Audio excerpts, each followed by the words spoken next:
the dense jungle of a nature reserve in Africa. She was a photographer and was looking for the perfect shot of a rare gorilla clan that lived in this area. Sarah was excited, but at the same time a little nervous, because she knew that this area was dangerous, and gorillas could behave unpredictably if they felt threatened. When she reached the clearing, she found a group of gorillas peacefully playing with each other. She carefully crawled closer to get a better look. But suddenly she tripped over a root and fell to the ground, hitting her head on a rock. The pain was unbearable, and everything turned black. Sarah was lying unconscious on the ground with the camera next to her when she was discovered by the leader of the gorilla group, a powerful silver-backed beast named Quito. At first he was alarmed, but then he realized that the woman posed no threat. With careful steps, Quito approached the unconscious Sarah and examined her curiously.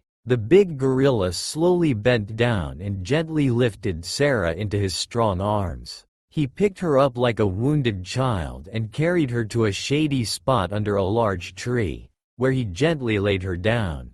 Quito sensed that something was wrong and started making soft noises to signal the other gorillas to stay away. Minutes passed, and Quito remained by Sarah's side, alert, as if he knew she needed help. His eyes did not take their eyes off her. From time to time he put his huge hand on Sarah's forehead, as if checking her temperature. After a while, Sarah slowly began to regain consciousness. She opened her eyes and looked straight into the deep brown eyes of the gorilla sitting next to her. Paralyzed by fear, she could hardly believe what she was seeing. But instead of panic, she felt strangely calm. Quito wasn't aggressive.